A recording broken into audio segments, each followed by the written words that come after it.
That's how you draw in your audience, Jared, is you count in numbers in different languages. No. That's how, it's a perfect untranslatable song. 2 languages in the same song. I think there's 3. I think they might even You might be start right. out in the beginning.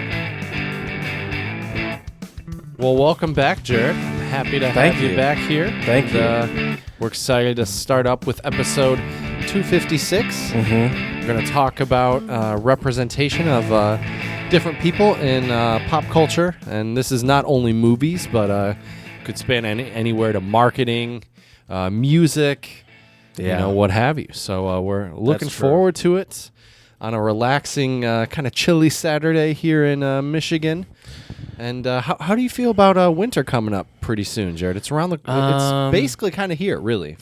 I'll say this: I look forward to winter more during a pandemic because I think the older I get, the less interested I am in winter. I'm going to be completely honest with you. Like, it seems so not unnecessary. Obviously, we need winter, but I don't need to be exposed to it. So, like, it's not. Is it the cold? Is it the snow? Yeah, it's not even that I can't handle it because I'm so used to it. I've lived in cold places my whole life. It's just like I don't need this in my life, though. Right. It's like I can do it, but I don't need this in my life. And I really where the first corner turned. Mm-hmm. Was 16 years old of starting to hate winter. And you probably know why. Is that when you moved back to Michigan? No, because 16 is when you start driving. Oh, duh. Well, in the States, it's when you start driving. And driving in like that kind of takes all the joy out of winter. Although I will say this, I do have winter tires now, and driving in the snow is no longer terrifying. I kind of like driving in the winter, but yes, you do have to be careful and you have to be smart about it. Yeah, it just seems it's just annoying. I've always had like small cars and stuff, and so it's usually just been annoying. But now I have winter tires, as I've said. So I take that back. You've been whipping that thing. So granted, we've had no snow, but there's no. We've had a little bit of snow. Yeah, but I didn't drive that day. Okay. There's no. Also, the joy of working from home. Exactly. Not having a commute. Well, that's why I'm saying this is when I look forward to winter because visually. I like the mood that winter puts. Not the mood. And my partner would not agree because she has seasonal effectiveness disorder a little bit. So like she doesn't really enjoy obviously getting dark early sucks. I don't like that. But I like the during the day mood, especially if there is snow outside and it's snowing and you can look out the window at the snow. It's beautiful. Yeah. Seeing the snowfall. Peaceful. We had it, I forget what day it was, and we had some giant snowflakes that were coming down. Mm-hmm. And that, when you're sitting inside and it's nice and warm and cozy. Yes. You got your robe on. I know I don't have to go anywhere. Right. It's not like, all right, now in a bit I'm going to have to put on boots. I'm going to have to go wipe off my car. I'm going to have to turn it on and let it sit for a bit so the ice or whatever will go. And it's like, that stuff is just I don't need that in my life, I feel like. Okay. And so I think I'm losing interest in winter. Well, I think, Jared, what you're telling me, or at least what it sounds like, is you just need to move to an island where you can just be chilling on a beach, sipping some nice cocktails, enjoying the sunshine. I think it's tough to sustain a desk job in a lot of islands, Right, and I don't know how good the internet connection is there either. So that might be an issue, too, if you're still obviously working virtually. So dude, one of my favorite things to do is just keep you informed of what's happening on social media. You honestly are probably less informed about what's happening on social media than my parents. Probably. And it blows my mind. Just living different lives, I guess. I don't know what to tell you. Sometimes I'm jealous of you, and sometimes I'm like, this guy needs to know. But you're not on Facebook. Yeah. So I see a lot of things on Facebook that might have some overlap to what you see on Twitter. Maybe is there? Is there a lot of news on Facebook? Connected. I feel like there's a lot more people giving their opinions. I mean, obviously there's a lot of opinions on Twitter and stuff, but there's a lot more just posts of articles or a section where you can easily see trending. Right. Well, I go on Facebook to get in contact with people. So usually. you don't scroll through Facebook. I try not to. That's why I deleted it off my phone. Was so I wouldn't. That's why I deleted it. It was like, listen, I already have Instagram and Twitter, and Facebook is. I admit that I'm addicted, but I can also admit that Facebook is adding nothing to my life. And see, that's the thing. Although I miss the pictures, kind of. Okay. Yeah, the pictures can be nice. For me, it's like that was the most. I don't have any pictures of myself now. Oh, really? Yeah. None? I should have downloaded them or something. I think you could do that. I'm just like, all right, I deleted it, and I was like, all right, now I have like 100 pictures on my phone. 10 of them have my face in it, and that's it. So well, I will. I'll have to search through my Facebook and find all the ones I can find of you. Oh yeah. I probably have a couple good ones. I actually probably have most of the ones of you and I, just because we do this podcast together. That's true. That's a good point. Yeah. The pictures are nice. I like it just to still stay in touch with people. Like I've been in touch with all sorts of people that. I mean, I could, sense. In theory, I could email them, but like it's just different. Yeah, email is different. You gotta. It's just for some reason.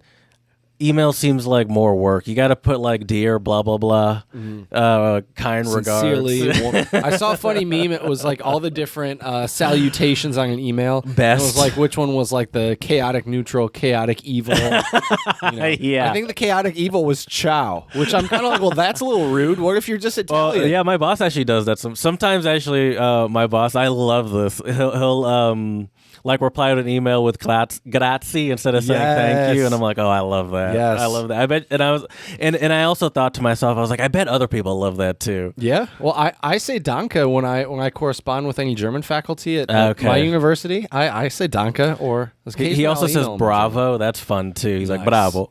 Well, he can get away with it, being Italian. I think it's a little different.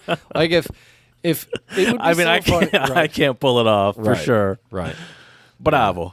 No, I couldn't do that. I mean, you can. It sounds good. Though. It sounds like mocking, though. I feel like. Does it when you maybe say everything I say sounds mocking? Maybe. Hey, so I brought up the social media thing because I feel like I need to keep you informed with some of the happenings on social media. What social media? Twitter, I'm assuming. Yeah, yeah. I mean, Instagram gets what's happening on Twitter usually a couple days later. What's going on the Twitter? I saw a picture of President Obama, George Bush, and Billy Clinton standing like. Oh yeah, I know about this. Yeah, and they all talked about the vaccine, right? Oh yeah, you did. Okay. I don't live completely under a rock, Jared. So they were saying, but that was on Facebook, by the way. Yeah, that makes sense. That makes sense. They were saying, well, yeah, Facebook loves politics, and they love. That's true. Facebook loves to get right wing people angry. I mean, there's a lot of people out there trolling the left. Too. Oh, I'm sure there are. I'm sure there are. But Facebook is known for like having like problems with like all these right wing groups and placating to them. That's why I say that specifically. Gotcha. I mean, obviously there are a bunch of people you gotta have two sides or multiple sides to argue. Anyway. So yeah, they're all like, "Hey, ooh, yeah," and I think they were saying, if I'm not mistaken, now let me know what Facebook was saying. This is what I saw on Twitter, that they would be willing to take the COVID vaccine on video to prove that it's safe. Mm-hmm. Yeah, that's what you heard. Yeah. How do you feel about that? Does that? Oh, no, hold on. Let me ask you this first. Okay. Would you take the COVID vaccine when it comes out? This is the bad thing about running all these things. Oh, here we go. Is it still going? They'll probably have a lag on there, won't it? Sorry. Just answer my question. Yes. We'll worry about the audio. Worry about the audio. Okay. Question was, you flipping back and forth every 3 seconds probably doesn't help. Probably not. Will I take the vaccine? Is the question. Yeah. I think so. Yes. I'm a little hesitant just because I don't know. We don't know the long-term side effects yet. Yeah. By the way, I am no doctor. This is no medical advice. This is just my humble opinion. And I don't know. I think it should be safe. I think it will be. It just has come out so quickly that there's just a lot of data we don't have yet because it is so new. So, and the other thing is too is if I'm still working virtually from home like this, I'm fine living like this until we can get people who need to be vaccinated before me. So like healthcare workers, everyone like that. If teachers start going back into the classroom, my contract is virtual until May, so I know at least until May I'm good.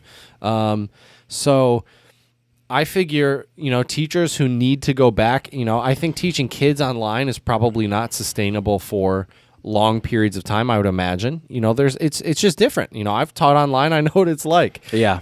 So I think the people who are at a higher risk should get it first. Yeah. So, but at the same time, I worry for those people, because what if there are some adverse side effects or some complications, or, and I don't know, but it might be totally safe and there are also none, no side effects. So it's, but what are your thoughts? Are you going to take it?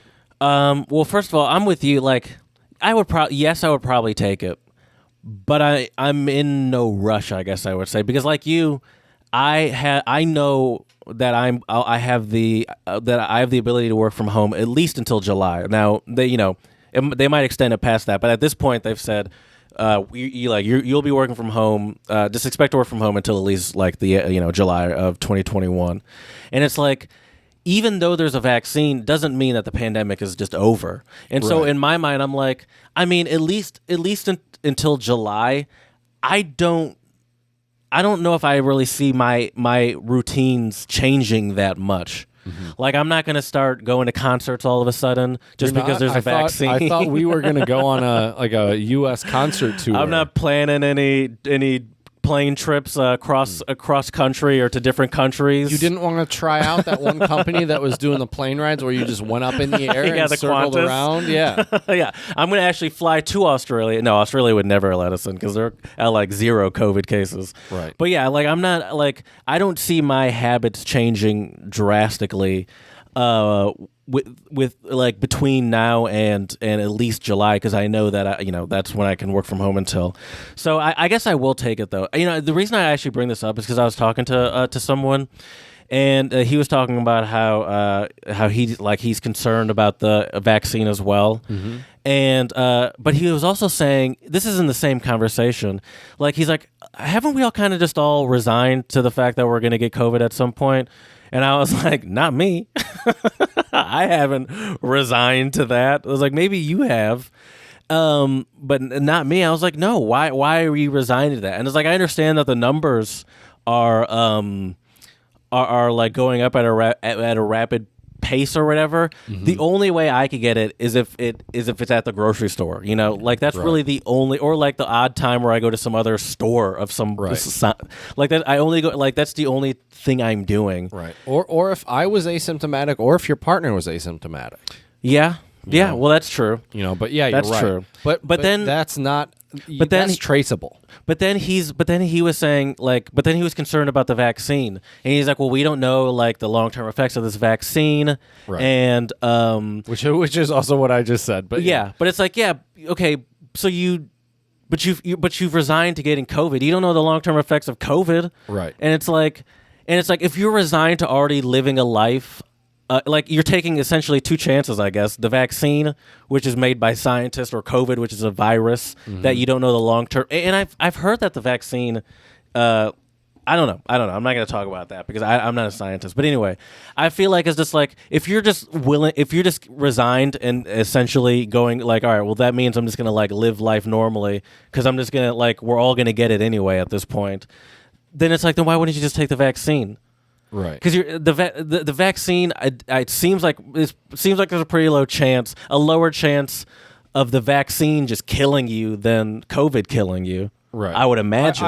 I would also think so. Yeah. That is just where it's like, I feel like we, even though like I'm probably a little hesitant too, I feel like we need.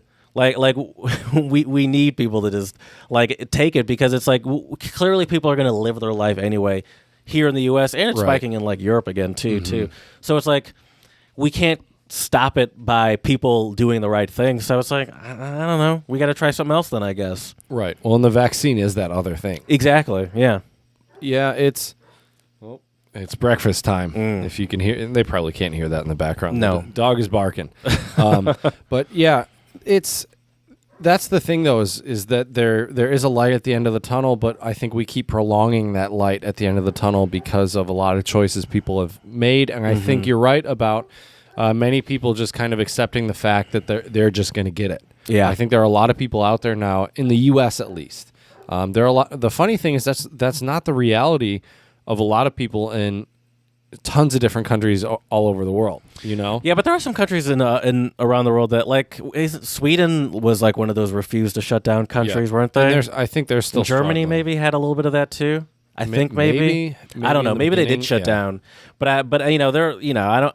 Sometimes I don't want to put it like obviously we're bad. Let me be clear, especially with this COVID thing is what I'm saying. We aren't, but our nation hasn't. No, been we great. aren't. You see us together. Right. We're the only people we've seen. That's true. That is. We're true. all we have outside of our families, our immediate families that we live with. Exactly. So yeah, but it's like it's not like it doesn't seem like Europe has it under control either for the most part. Mm-hmm. So like that's why I don't just like and people get restless. Like I understand, like I feel like that's human nature. No matter you are being stuck in your house for as long as we've been stuck in our house, people start to be like, I gotta something's got to give. I feel like right, especially with holidays and stuff. And we are a naturally social animal or species. Yeah, well now we well we are. We just have not. That's true. Yeah, it's all about calculated risks. Mm-hmm. It really is at the end of the day, and some people are willing to take that risk. Yeah, and for me, it's just I'm able to work from home. I have all my hobbies are here. I have a gym in my basement. Mm-hmm. I don't really have much that I need to worry about. So dude, oh my god! Yesterday I went to the grocery store, and my partner put a whole bunch of things on the grocery list that I've never seen, that I've never personally gotten before. Okay. So I don't like spending a lot of time. I used to love the grocery store. Now I'm like, all right, get in, get what you need, and get out. I spent like an extra 10, 15 minutes trying to find all these things. One of them was sold out. One of them was I was just a mess. And I swear I had like a slight panic attack in the grocery store, just being like, I've been in here too long. I don't like it. And that's where I'm at. Just okay. That's fair. That's so that's the level of precaution I'm at, where it's get me out of this grocery store level. So get me out of this grocery store. I think we're a half yay on the vaccine. Yeah, I don't know. I mean, you're vaccinated, aren't you? Do you know how long it took to develop all those vaccines they put in your body as a baby? A lot longer than it's taken for them to develop this one. Yeah, is that true? Yes. Okay. Oh I yeah. know that. I mean, this has been the record. This has been the fastest vaccine. Oh, really? In the history of vaccines. Yeah. Oh yeah. Of course, dude. Of course. But it's also like science is at a whole new level, Yeah, well, and it's not that I don't trust the science. It's just there are certain questions that we don't have the science on. Sure. Yet, Well, yeah, and like part of the science is testing people and seeing the long-term effects, and it's like what's the longest term effects we can see? I think it's like 3-4 months out. Yeah, basically. Was that it? I know so. People have been taking it for a bit, and I think some essential workers have gotten it. Yep. Yeah, I mean, there have been people that I forget all the vaccine companies. They have different numbers. I thought one of them there were about 40,000 people have taken it now. Yeah, so that's a decent sample size for research. I would say 40,000. Yeah, so yeah, that's true. That will give you some good data. Some patterns and some side effects, and so yeah. But I think it's amazing what has happened and all the work and effort from doctors and also people donating money. Like Dolly Parton has been a big one. I'm sure. I think we might have talked about her. We brought her up quickly. I mean, she's been fantastic with she is the reason why she's not a billionaire, Jared, is because she gives so much money away, which is just mind-boggling. I saw that, and now she's just a mere 100 millionaire. Right, but isn't that so crazy though? But there's a financial guy that I like to watch some of his stuff. Mm-hmm. You probably know of him. Dave Ramsey is the guy's name. Oh yeah, and he talks, is that Smart Money or something like that, or I think so. Yeah, I think so. Something like that. And some money book. Right. He talks about one of the points of acquiring wealth is to be able to generously give, which, it's kind of an interesting thought. You work your ass off to make all this money just to give it away. But if you are smart enough with it, you get enough of it where you can do that and you can do good things with your money. Yeah. And I think in theory, that's where capitalism could be very beneficial to society, right? If we saw that idea happening on a larger scale, and there would still and those billionaires would be mere 100 millionaires or high tens of millionaires, but a large portion of all that money that they make would go to improving, people that don't have as much money as them or something like that. But Right. it doesn't work like it. Well, it could work like that, I feel like, but it's not working like that at a high enough scale. Well, yeah, but I feel like some people, would argue they try to, the whole trickle down. Sure, BS, it's like I'm creating jobs for those people. Which to some extent is kind of true, but the levels are not, Yeah, but a lot of those people, close. at least in the U.S., don't get paid living wages, Right. Or And in other that's countries the too, not issue. just the U.S. Right, for sure. But yeah, so speaking of giving away money generously, though, Jared. Oh, yeah? I do have a shout out today. Brilliant. So I want to give a huge shout out to a teacher, Ranjit Singh Desale. I hope I said your name right, sir. He is a government school teacher from Paretawadi, Maharashtra, and he has made history by winning the $1 million Global Teacher Prize.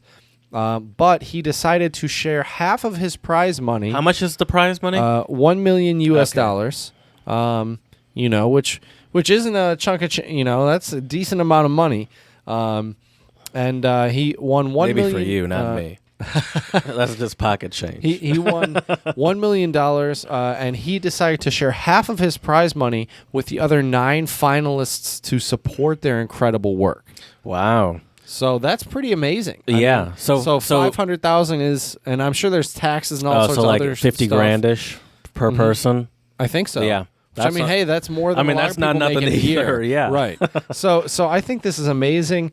And so here's the story, Jared. So Ranjit Singh Desale, a government school teacher from Parada, I'm going to butcher this, my apologies, Paradawadi, Maharashtra, had made history. This is not because he won the $1 million Global Teacher Prize 2020, which brings incredible honor and glory in itself, but because in a never-before-seen instance, he decided to share half of his and because this is an Indian news article, they now have the Indian currency Rupees? RS. Is it rupees? Okay, I believe rupees. it's rupees. Rupees 7.4 crore winnings, which I guess crore would be 7. I've never heard that word before in Yeah, my me life. either.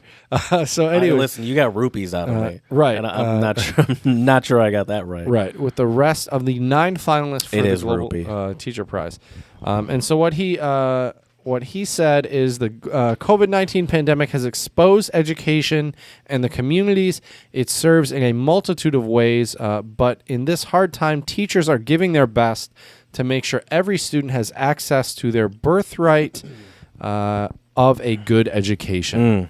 Which I like how agree he with said that. that. Yeah. And I think it's so generous, and I think he's putting his money where his mouth is by being so generous with this prize. Yeah. I think What's it's the really prize great. again, though? It's one Global Teacher Prize. I think. Okay. Because there are some Global Teacher Prize 2020. I guess because is the award. sometimes like someone gets a prize for being like a great humanitarian, Right. And it's like $1 million for being a great humanitarian, but they kind of know they're like you kind of have to give it away for getting that's $1 true, million yeah. for being a Right. humanitarian. Exactly. And then you show up and like with a new McLaren. Oh, this thing, this is a $348,000 supercar. I just won the greatest humanitarian award. So I'm going to get a nice car. So Thought I'd treat myself. Right.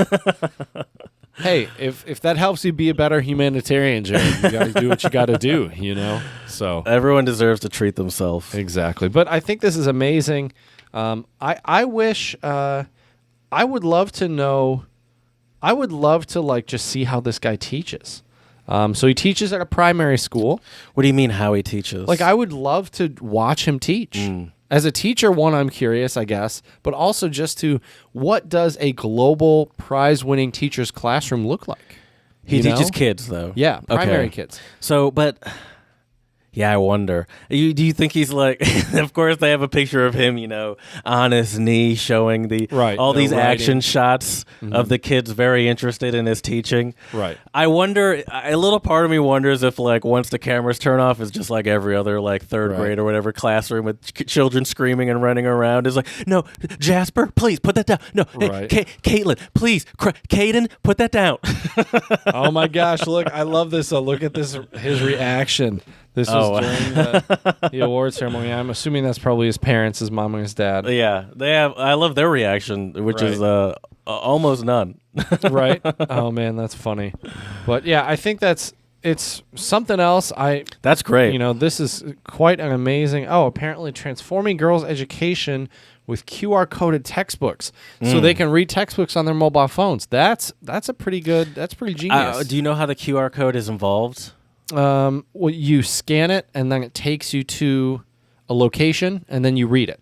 Sure. Okay. So, because they But would they it actually- scan what though? This was scan someone else's QR code, like off their phone or something. Yeah. Oh, I or see. you post it or you send it to someone, and there are scanning apps too. Oh, so that's just a way for him to like send To share a book books to or- students. Exactly. I gotcha. Well, okay. we used to do that actually at the embassy in China. We would have events, and we'd have QR codes on there because a lot of locals in China, they use WeChat so much that they scan everything with QR codes. Yeah, So we've that's how never you'd really had advertise like it. a practical application for QR codes here in the U.S. I feel like most QR code applications in the U.S. are just some sort of ad of some sort. Yeah. Yeah. Like we don't actually or like a referral system for Uber or something. Exactly. Like I haven't really seen any wide scale uses of it. But we're so behind here technologically. It blew my mind last year when I was in Toronto to find out that they've been using tap instead of like the chip for a while at that point. And every time I literally every time I brought out my chip card, Did you they're feel like inferior? They're like, oh. Okay. Right. Like this guy over here. This guy with the chip. Like, this okay. is old school card that he's got. Is that your Right. grandpa's credit card? But now I do have the Go tap. get your cassette tapes from the car. Yeah. I was like, oh, it's like we just started using the chip like a year or two ago. We're so behind apparently. Right. But yeah. But yeah, I mean, in a lot of Asian countries, I think they do use QR codes a lot for. You can use them for a lot of different things. Sure, yeah. I think we just see them in the States, and I remember the first couple times I saw QR codes, I just saw them. I'm like, what the heck is this? Yeah. Like what It's is like this, some and what do I even promotion do with usually. it? Yeah, and when you scan it, then it'll Yeah, take you tap to- here and you can have a chance to win a Ford Focus. It's like, Exactly. oh, okay. That's just what I was looking to win. Yeah. Exactly. What makes me think I'm not going to win this? Right. Well, Jared, I think you might know what time it is. I do. It's 10:14 a.m. That's right. And it is time for some untranslatables, which are idioms, proverbs, sayings, phrases that don't translate on a one-to-one level into English. Normally, I would say we try to keep them so there's a little ambiguity to them, and we have to decipher them, Yeah. decode them for That's you. part of the fun. And my man with the plan, Jared's going to get us started Look at today. that. My first one is Lithuanian, and I think I actually might only give you one today. But my first one is Lithuanian, and it's Sedi Kaip. Oh no! And see, I knew this was going to be a problem. Uh-oh. And I beforehand put it into the translator, and I was going to put a link there, and they had no Lithuanian Of course voice they at didn't. all. So I'm like, all right, well, here we go. And it's Sedi Kaip Paduciotas. Sedi Kaip Paduciotas. Okay. Which I means? said Sounds great. sitting like they were just kissed. There we go.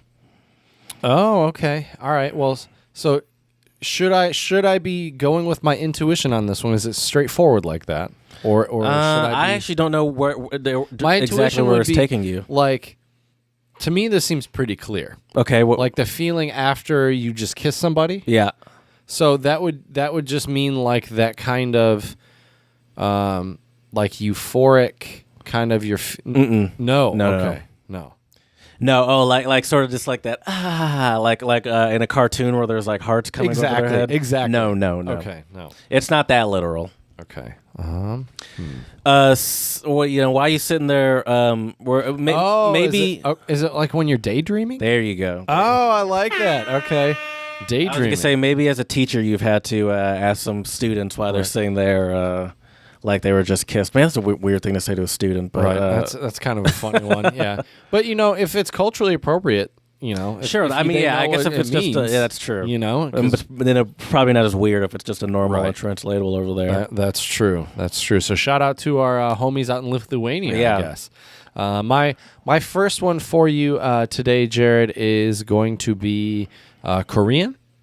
And it is, and I might have used this one before, but it's always good to review these. And we are by no means perfect with. And we've also done 256 episodes, so I don't remember every single one we've done. No, that is true. All right, so as I said, this one is Korean, and it is, and I know I'll pronounce the tones wrong here, but here we go. Palbang mi in, which means 8-direction beauty. Is that just like a super attractive person? That 8-direction beauty. 8-direction beauty. It's like no matter what way you look at that, because I think no matter what way you look at this person, they're just like beautiful. There's no bad angle. Okay. There's no bad angle. 8-direction. Yeah. Is that like beautiful scenery? No. It doesn't actually have to do with beauty. Really. Oh, 8-direction beauty. But like beauty is something we would kind of equate with like good, right? So let me just say this: like 8-direction beauty. Very privileged. This has to do with like being good at something. Someone that's just like that's got like multi-talented. And what would we call someone who's multi-talented? We have our own a jack of all a jack of all trades. Very good. Hit that ham horn. Jack of all trades. Exactly. Jack of all trades. Yeah. So you're just very talented. Like if someone's like good at sports, and they're or like good Prince could pick up any instrument and Right, he could play any musical instrument. He could also hoop, apparently, like a beast. Yeah. At least if you've seen Chappelle's show and heard Charlie Murphy's story, I think that's true. I don't think that. Oh, I'm sure it is. Yeah. Well, he played on his high school basketball team, and he was like 5'4", 5'5", 5'6". Yeah. He was not a tall dude. Like I think from what I've heard, like he would play basketball all the time. Like that was a real. I don't know if that was court in his house. Yeah. I mean, that goes to show you. He's a 8-direction beauty. Exactly. That's a good one. All right, I'll give you. Give me one more. All right. Then I have to give you. Oh no! All right, fine. I'll give you one more. My next one is this language is. Let me just do this one. Let me do this one. Mm-hmm. A Russian one. Ooh. Do you want to? Do you know how to read like Russian characters? Kind of. Do you want to be quizzed? Yeah, sure. I can send you the characters. Okay. I'll let me pop open my iMessage real quick. Oh, geez, here we and go. Send this to chat. It's been a while since I've tried to read Cyrillic, but I'm down to give it a shot. Why not? Because I'm gonna. Oh, geez, this is a long one. I'm gonna butcher this anyway. Okay. So I might as well, I think it's Dershi. Yes. Dershi Zwost. Yes. Dershi Zwost. Pistoletom. Dude. Parada. That was very good. You gotta say harasho. Well, actually, I don't have that handy. Right. Well, I'm actually not so sure about that because, from my understanding, harasho means like well. Doesn't mean like good, but like well. Like how are you doing? Like I'm doing well. That's what parada means. Well, parada is Czech for great or excellent. Okay. That's what I meant as dude. Okay. I don't know what these words mean though. Well, I'm guessing the last one's pistol. I'll send you the direct translation just so you could see. Okay. You got it. Derži pretty much spot on. Pistolietom, I think is how you would say it. Keep your tail up with a gun. Oh wait, yep. Okay, I used to know what this one was. Oh man, we're gonna test my working memory. Keep your tail up with a gun. It's like to not look back, right? If I remember correctly. Close, very close. I could give it to you, but there's something more subtle about it. There's something that a famous singer named Rick would always say. To not give up. There you go. It's never going to give you up and never going to let you down. All right. It's like a way to encourage someone not to give up. Right. Okay.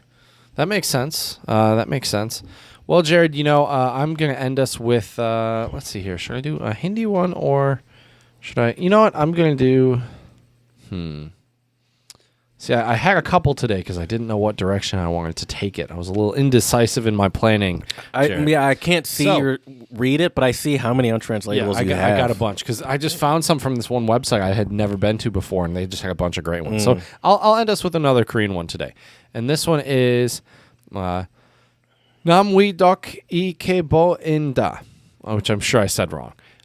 Rice cake looks bigger.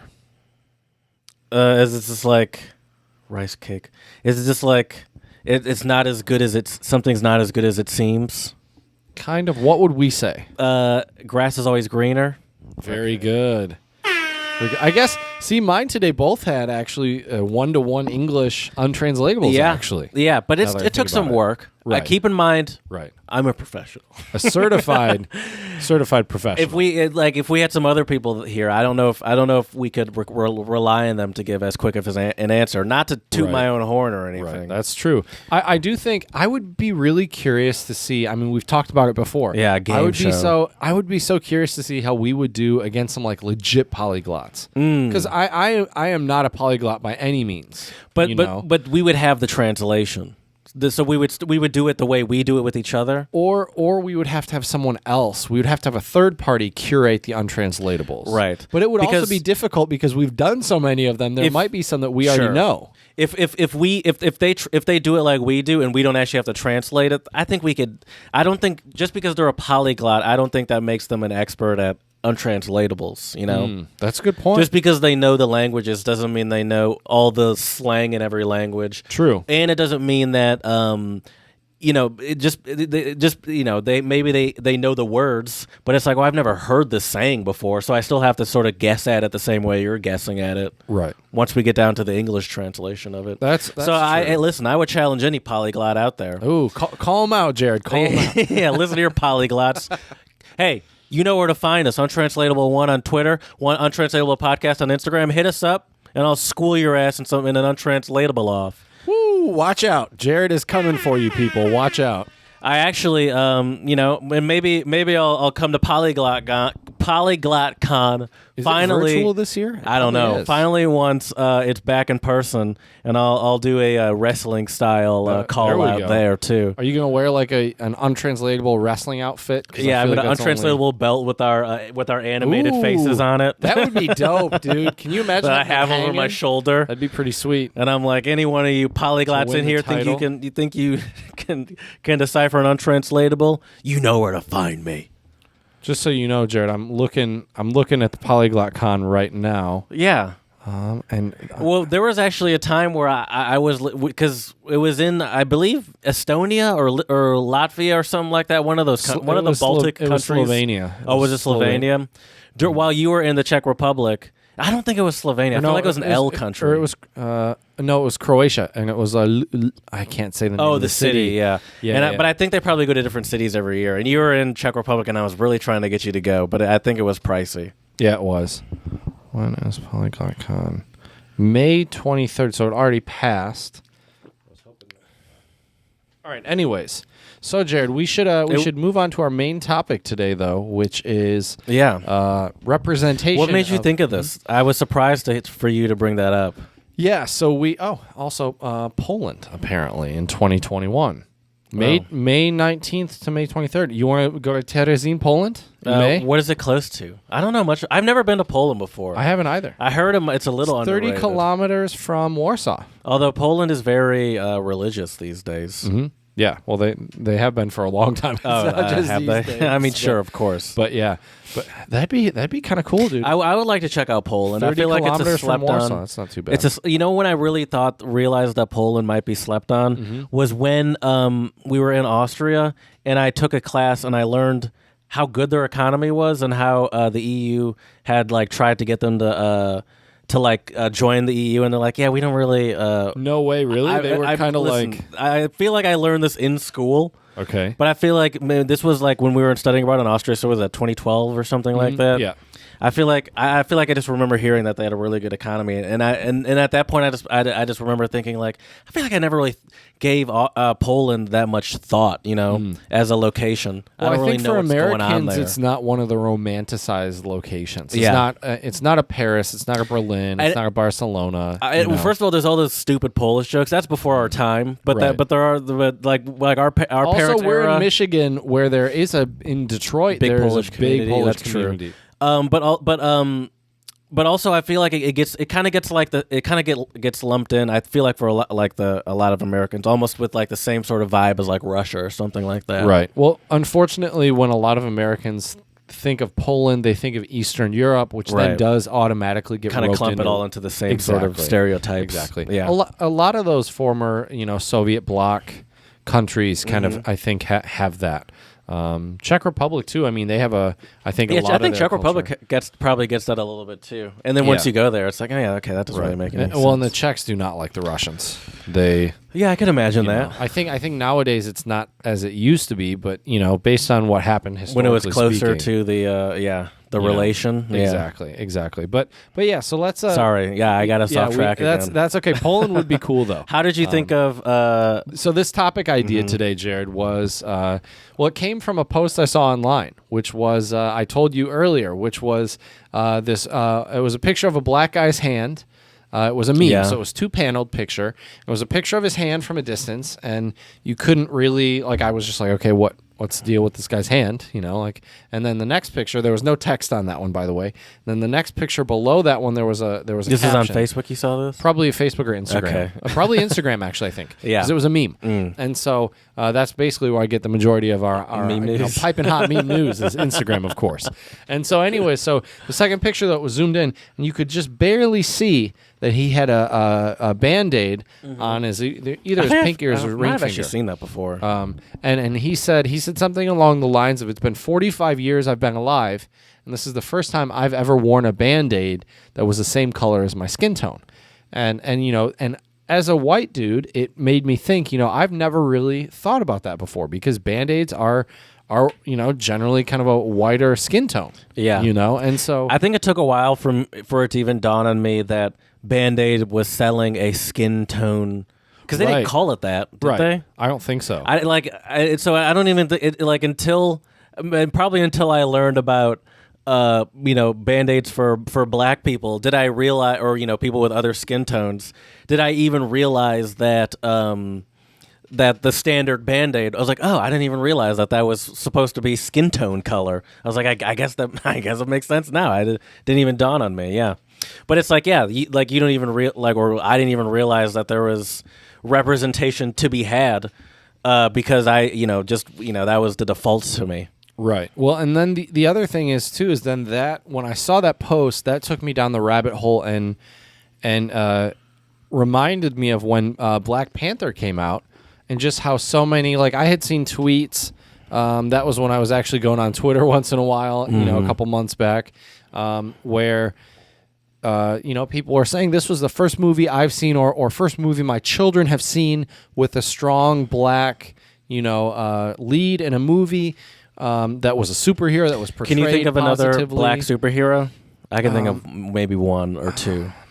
Well, I mean, I remember, I think the Green Lantern in the comics or the animated series was that was a black? cartoon. Right. I love that cartoon. Right.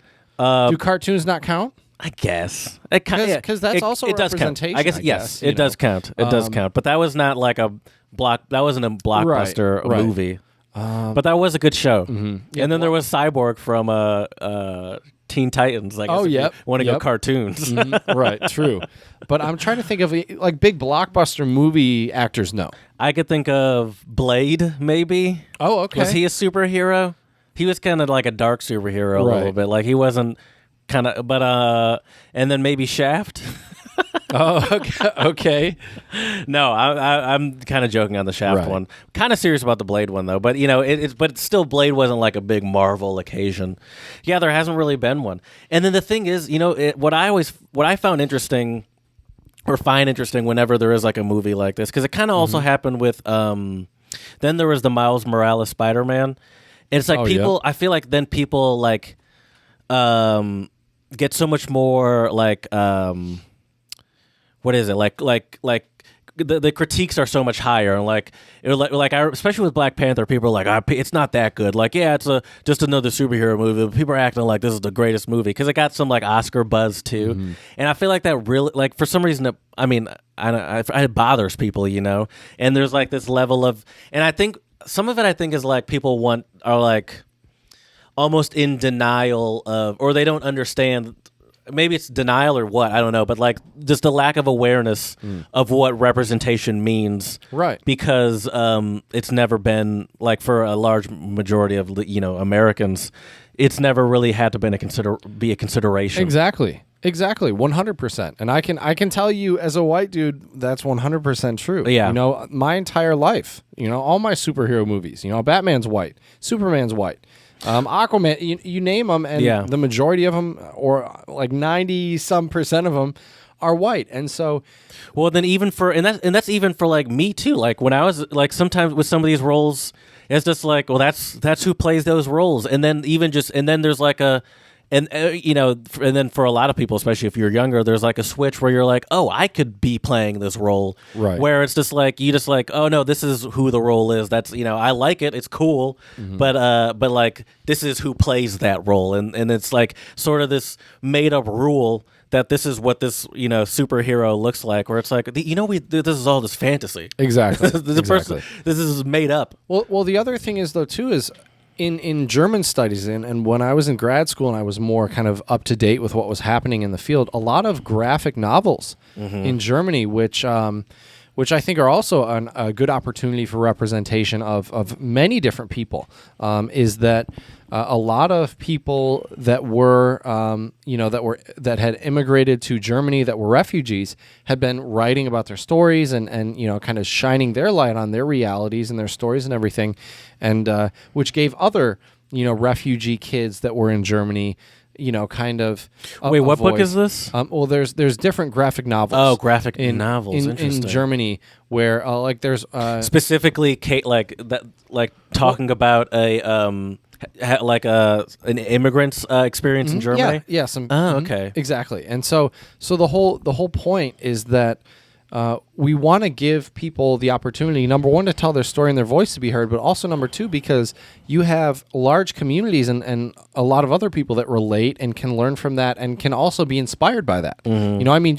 I think for a young kid, seeing a superhero, it's not real, but you see with any movie, a lot of Americans, we project ourselves onto well, it depends. Some people like to project themselves onto the hero. Some like to project themselves onto the villain. I have a friend, very good bassist. You might have heard of him. Oh yeah. He and singer actually. He likes to every sort of like sitcom team. He always likes to assign those to our friend group and be like, you'd be this person, right. He'd be this person. Like every sort of sitcom or like movie group. What roles has he given you? Always Sunny is a fun one. Okay. Because who would you he be says I'd be Always D Sunny? and oh my God, that's hilarious. And I'm like, I kind of see it. He also did it with like How I Met Your Mother, because we used to watch a lot of that in college. I don't remember who he said I would be though, because obviously Brad was Neil Patrick Harris? No, he was Barney Barney. Stinson. Yeah, okay. I don't remember. I don't. Maybe I don't know why I'm always the woman, because I feel like it might have been who's the Canadian? The Canadian. Sherbatsky. Yeah. What? Robin. Yeah. Yep. It's been a while since I've seen. But I don't know. I'm not a huge fan of How I Met Your Mother. Right. But anyway. So yeah. But see, as the black person, I always have to get like they're like, well, there's never a fit for me, and I want a weird fit too. No, I mean I'm kidding, but I'm also not. Right. Yeah, and I think that's totally fair. You know, and I don't get why so many white people complain about when there are, like, even if it's cartoons, if it's movies, whatever, if it's a book. Actually, there's a few franchises that I can think of that have been quote unquote ruined by, and it's just like this fake idea of like woke culture. People are like, Right. oh, there's just this, people are pretending to be woke and pretending to care. It's like, why do you think it's pretending? First of all, and also these people are business people as well, and clearly there's a market for it that people are just starting to realize no one is really exploiting to the fullest. Right. Disney, people get very sensitive. They do. When you add any color to Disney. I will say this, though. I've seen it on both sides of the coin, which I find really funny. So, for example, let me give you an example. I've definitely seen some Karens out there on social media who have complained about like Moana or Princess and the Frog. They changed some ride recently at Disney that used to be something, and now they changed it, I think, to a Princess and the Frog, and that's like a black princess, and all those people that go to Disney 3 times a year were not having it. Right, exactly.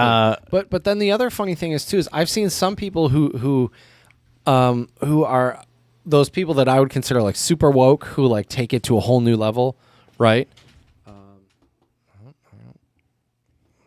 Weird. Okay, well, all right. Well, as long as we're still recording, I think it's okay.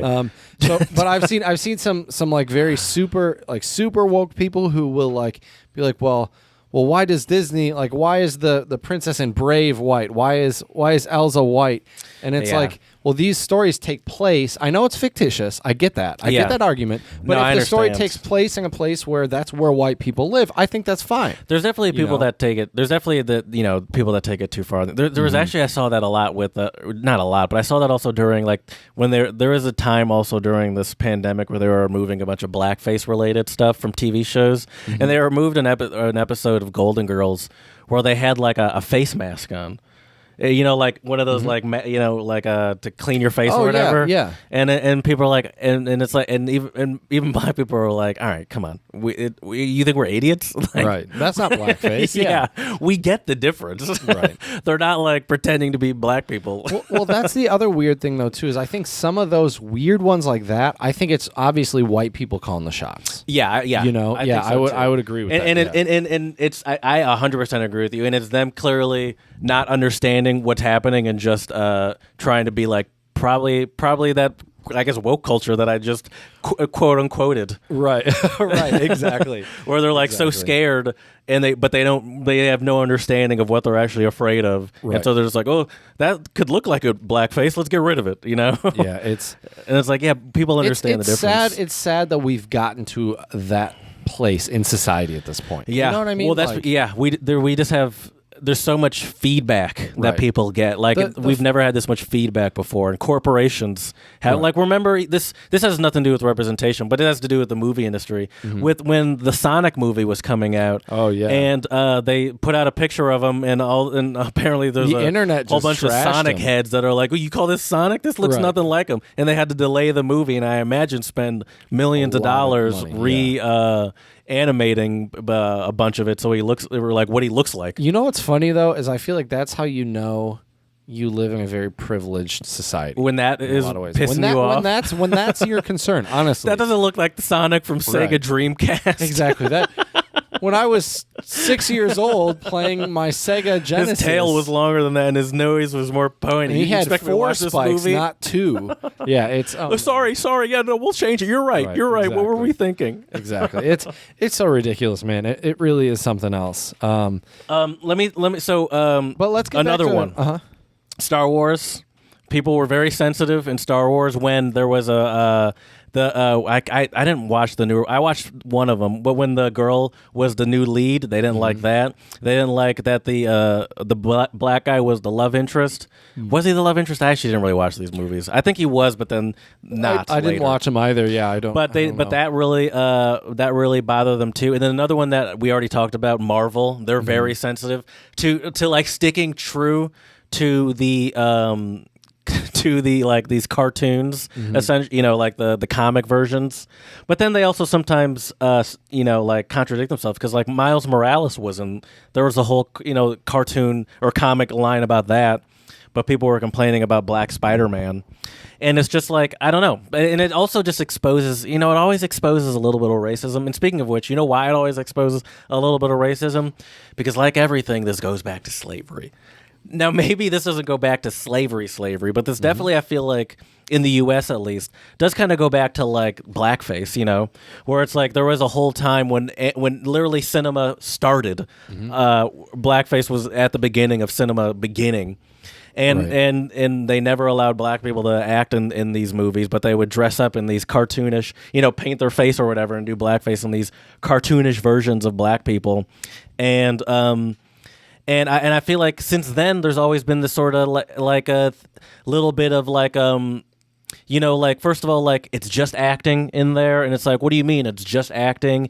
And then like just that. I'll leave it at that. But because I can think of a few examples of that. Like, do you remember there was and this was like a little bit before our time, but you've probably seen it before. There was a campaign about like don't litter or be safe or care about our environment, and there was a Native American guy crying on like the side of the freeway. Oh yeah. That guy's Italian. Really? Yeah, bro. Okay. And it's just like, why couldn't you? If just you're gonna cast a Native American. If you're gonna do that, you couldn't find a Native American guy that should just cast and Right. play a role where you literally just put a camera on him and have one fake tear go down his face. Right. and it's just and then but there's plenty of like common examples. Now I actually have a list of them. We'll go through. I'll ask you if you've seen any of these movies in a second. Okay. But one of them that I can think of off the top of my head. Have you seen The Last Samurai? Starring Tom Cruise? Tom Cruise, yeah. I think I may have. It came out like a long time ago, didn't it? Like 20, like early 2000s or something Right, like that. because I think I might have seen it. Why are we to believe that Tom Cruise is the last samurai? I don't remember the storyline, to be honest. But why is this? Sure. But you're right. It is stupid. Well, I think, but see, this white dude's the last samurai. Right. Well, how does that happen? Well, see, that's the thing. Is I think depending on how the story is framed, either casting a white person or not, either it's completely logical or it's completely idiotic, right? Because if the last samurai is supposed to, he could have been maybe the last samurai. And I as I said, I think I saw the movie. Yeah, I mean, I saw it, but I don't. Ago, and it wasn't a very good movie. Didn't from what stick I with remember. me. Yeah, exactly. And so, if he like, it's kind of like almost like a Batman story a little bit, where like he was trained by like one of the last elite, samurais maybe, and that's why he's the last quote unquote samurai. Mm-hmm. Even though technically speaking, I guess his teacher would have been really the last samurai. Right. But another one that I actually just thought of. I don't know why I'm going off script and not just looking at the list I have. There is Argo.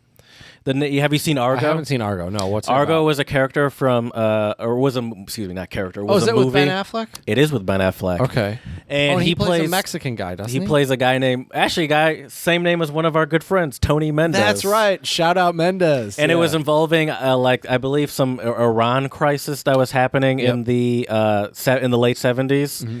And they got stuck in Iran during this crisis, and they were trying to escape, but they had to sort of be tricky with it. Mm-hmm. And the guys said they were a movie crew. I remember the movie. Now. It was a good movie. Argo, Fuck Yourself with John Goodman. He was in it too. I enjoyed it. But the guy we were supposed to believe that this guy named Tony Mendez was Ben Affleck was Tony Mendez, right? And it's just and there's all these things where I feel like people's response would be like, well, first of all, Ben Affleck, whatever, is a giant actor. This is a giant movie. We need big names in there, and we need big money. Yeah, and I feel like I almost don't agree with the premise that you couldn't find some sort of Mexican actor that could fulfill that role, right? And it always just feels like a I don't know why, but it just feels like a cop out to me. But I get it financially, I guess, where it's like, yeah, I get it, but it's like, I don't know. Then I don't want to say then don't do the movie, right? But it's like, then why are you doing this movie knowing that you're going to do that, right? Well, and then just blaming it on money. Well, the other interesting thing about that too, Jared, is I remember when Narcos came out. I talked to a couple of my friends who are native Spanish speakers, And the guy who plays Pablo Escobar, I had a couple friends actually who were Colombian. Yeah. And he's like Mexican or something like that? He was Brazilian. Okay. And so he's not even a Spanish Portuguese. speaker. Exactly. So he had to learn Spanish and had to kind of learn the Colombian accent. And they. So that's kind of like us learning Spanish. I mean, obviously it might be a little easier, but he's not a native Spanish speaker by any means. Exactly. And so a lot of people kind of didn't like the series as much because there was a Brazilian dude. Obvious, yeah. And it's like, really, you couldn't cast a Colombian person? But us, you know? but all the gringos, they can't tell the difference. Right. Yeah, exactly. So yeah, I agree with you though. I mean, to argue it's a money thing, I mean, then it's like, well, maybe you should just be better at casting better actors. You know? Or make a different or make a different character. If you really want to cast Ben Affleck, I'm sorry, but if that's who you really want for your movie, then name the dude Tony Smith. I don't know. No, but it's a real situation. Right. Like this really happened though, and that's a real person. Then I think that's way worse to just.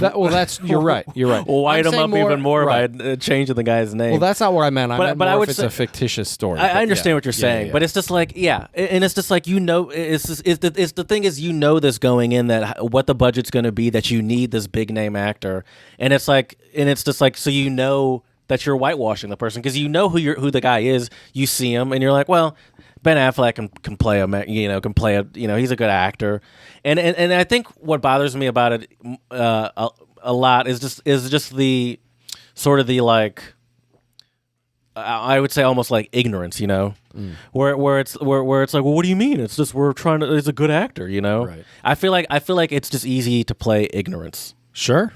Yeah. Oh, apparently, have you seen Wanted? Do you remember that movie Wanted where they're like bending bullets and shit? Mm-mm. I think that's the movie. Is that with Angelina Jolie? I take it. That's whose picture I saw. Yeah, I think that's. Let me see if that's actually the movie, because I don't want to. I think I might be wrong. You have bad internet. Yeah, it's a little slow. Maybe I'm just used to my fiber optic. Yeah, that is. I think that is the movie. Yeah, where they're like bending bullets. Do you remember that? I've never seen it, so no. I don't. Why did you think this? Have you seen? I feel. Now I just think about it. I'm like, I can imagine Chad not really being a movie watcher. I mean, I watch some movies. Anyway, apparently this is a. So Angelina Jolie plays one of the main characters, and apparently I didn't know this, but the second of Angelina Jolie's whitewash roles, actually. Oh yeah, there's another one, but this movie I haven't seen either, so I didn't bring it up. A Mighty Heart, she whitewashed. She has some hair that clearly looks like she's Afro-Chinese Cuban in a movie called A Mighty Heart, and she has sort of like kinky hair, like black person hair. I can say that. But hey, I'm not judging you, man. Of course, you can say. No, I was just kidding. But she, is with her white face, and then in Wanted, apparently, it's an adaptation of a book series that was originally written as an African American woman, and was partly inspired by Halle Berry, apparently. Then Halle Berry should have just done the movie. Yeah. I don't get it. And I think a lot of people would have watched it with Halle Berry. Yeah, it's like she's great. Yeah, she's first of all probably the same like level as Echelon, fame of Angelina Jolie. For sure. You're not losing any of the hotness factor that you're clearly going for there. I don't get it either. Anthony Hopkins in The Human Stain. I've never even heard of this movie. I've never heard of that one either. We'll skip that. Argo, I already said that. Drive, have you seen? Yeah. Christian Bale and Joel Edgerton in Exodus, Gods and Monsters. There's a lot of those I've never seen any of these movies. A lot of these like old sort of like biblical movies. They always just go with. Why is it that every biblical situation that we are filming now involves white British people? Why they always got British accents and they're white? I never understood that. Yeah, I couldn't tell you. I bet you, I've never seen this movie. I would be willing to bet that they're speaking with British accents in that movie. Probably. And it's like, why? This is biblical times. You guys are like probably in the Middle East somewhere. Right. Why are you white people with British accents? Probably have way sicker beards too, man, for sure. I don't. This is an interest. Oh no, never mind. Let's skip that one. Aloha, starring Emma Stone. I'm assuming it's about Hawaii. Yeah. Emma Stone faced a ton of... You didn't hear about this? No. Dude, I wish I had your I lived your life. I really do. You could. You want me to, I can teach you how I do it. Yeah, but then we wouldn't have anything to talk about on this podcast. Speak for yourself. I got lots to say. All right, well, I'll just sit here and listen to you talk about your guitars for an hour every week. That'd be the untranslatable guitar corner. That's a different. She played a half Chinese, half native Hawaiian descent. And she's a white girl with blonde hair. That makes a lot of sense. Yeah. Oh, Hollywood. And this was a pretty recent one. And I've never seen that one. Who? Jake Gyllenhaal in Prince of Persia. Oh, yeah. Yep. I saw this movie. I watched like 20 minutes was of it. dope, bro. You liked it? Dude, I watched listen. 20 minutes of it. It was terrible. I swear, I must have been 12 when this movie came out. Okay. So like I wasn't. I was just watching it for action. I was just happy that I got to see violence at that point. Get to see. I was not like the character development is not to my liking. Right. I was like, whoa, this dude just spun and sliced someone's head off. Right. It is an action-packed movie, but I only watched like 20, 30 minutes of it. Jake Gyllenhaal is the Prince of Persia. That's kind of ridiculous. I don't. He's playing a Persian, Iranian actor. This is. Are there any movies when you brought Tonto? Johnny Depp playing Tonto. You've seen this before? I have. Yeah. What's the name of that movie though? I forget. The Lone Ranger. Thank you. I've never seen this movie. Yeah, Tonto's Native American, and Tonto is his sidekick from what I remember. I feel like Johnny Depp dresses like this sometimes in his personal life. Probably. For those of you that can't see, maybe I'll put a picture of it. White makeup. You should. The black lines. He has a crow on his head. Yep. Or a raven, maybe. Yeah, it is a headdress. But I could imagine him dressing like this in his personal time, speaking in his weird British accent that he speaks in. Yeah, he played Tonto.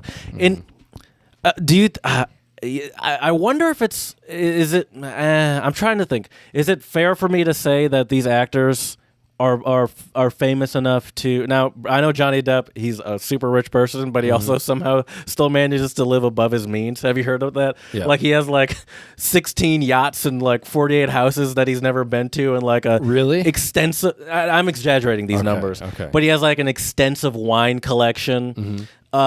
That doesn't surprise me. And so even though he's a millionaire, I still think he might potentially be living above his means somehow. But anyway, is it fair for me to say, Chad, that actors like, let me just look, I'm looking, Angelina Jolie, Anthony Hopkins, Emma Stone, Jake Gyllenhaal, Jennifer Connelly, is it fair to say that these actors have the ability to say no to this role and that they're just as complacent and you can't... Or is it fair to say that they're just actors and it's not up to them and this is their job like anyone else and they have to take, and they're doing a job? Which camp would you be in? Well, or neither. I gave you two choices. There could be more than two choices. Take the blue pill or the red pill, Jerry. I know your choice. What I would say is, I would say I can see it from both sides. Let me put it that way. So I can see it where for them it is just a job. And look, if you're Johnny Depp and you got 18 yachts and 48 houses and extensive wine collection where your cheapest bottle is $12,000, then for you probably do need that role. So for you are just looking at it as work. And I think for some of them, like as a kid, I grew up watching Lone Ranger here and there, and so I think it's a a lot of those superhero roles or other roles, it could be it could be just a good opportunity for you. So that's the one side of the coin. The other side of the coin is if these actors or actresses aren't in the position where they need the money or they need the role, then I think why not allow, or why not, I would say why not take it one step further and they recommend somebody for the role. I guess the thing is for me is it never seems to go the other way. Like there's you almost never see like some role that's historically like James Bond.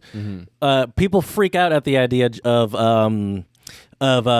Idris Elba playing James Bond. You know who? Where it's like the only thing is that he's black because he's a classy British dude that looks sexy in a suit and can beat Right. people up. He and it's would like, be a but, solid James but Bond. he's black, and it's like, no, that's not the character. You can't just break this fictional character's role. But you only see it, but you never really see it going like the black or some person of color takes on some historically white role, Right. And that's just normal now. But there are plenty of examples of white people taking on these people of color roles. I think that is sort of like it's just like there's too bad. clear It's a hypocrisy shame. there. Yeah. I should give you another Absolutely. example. I'm sure you've seen this movie, Batman Begins. Okay, Of course. Do you remember Liam Neeson's? Yeah, he's Ra's al Ghul. Ra's al Ghul.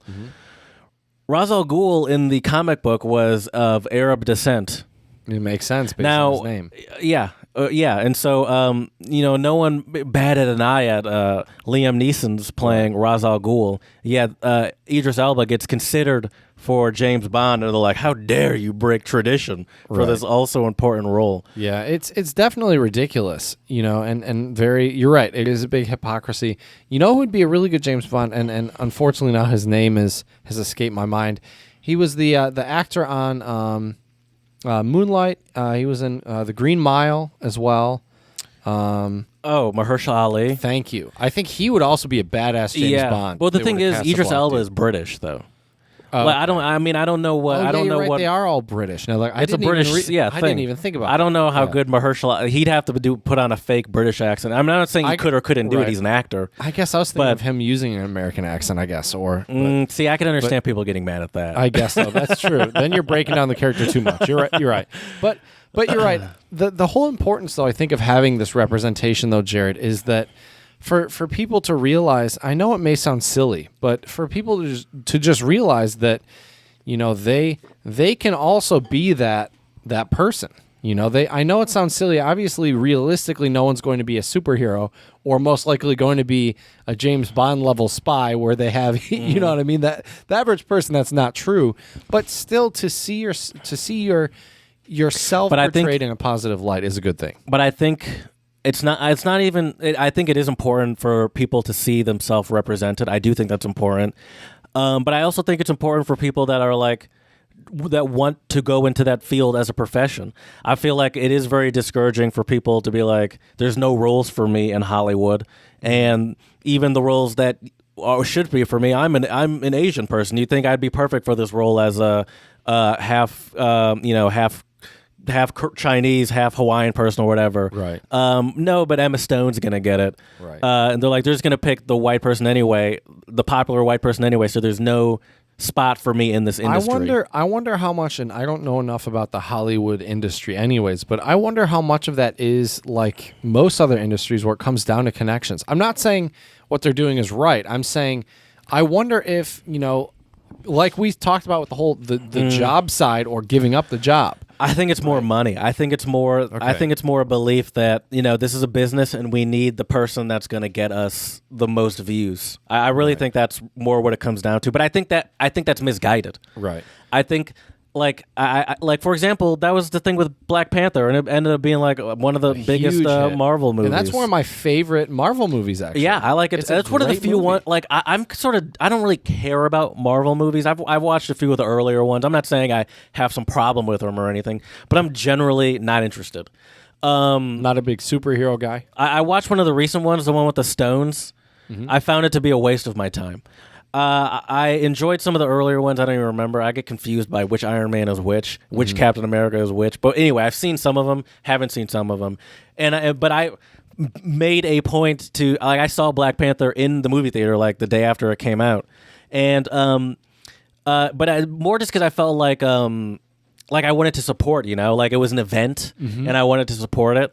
But it's just like, I feel like there is this misguided idea of like, we needed to sell, so we need these set people that we know are the popular people. Also, I think a big part of it is that that's sort of the case in like a lot of these Marvel movies too. They're huge in different countries. And I think there's some of that belief too, where it's like, well, we can't sell a person of color like we can sell Tom Cruise or whatever. But I would honestly maybe... Or Chadwick Boseman, I guess. Right. In Black Panther. Right. I would disagree to some extent. I do too, but I think yeah. I think people believe that. Right. Yeah. But I think it's also just because it's such a like these giant companies are so afraid to take any sort of risks, where they're just like they always just go with like these sort of safe business decisions. Yet then that causes them to sort of remove the humanity from some of these positions, some of these roles, which is why you get roles being whitewashed, and then the idea of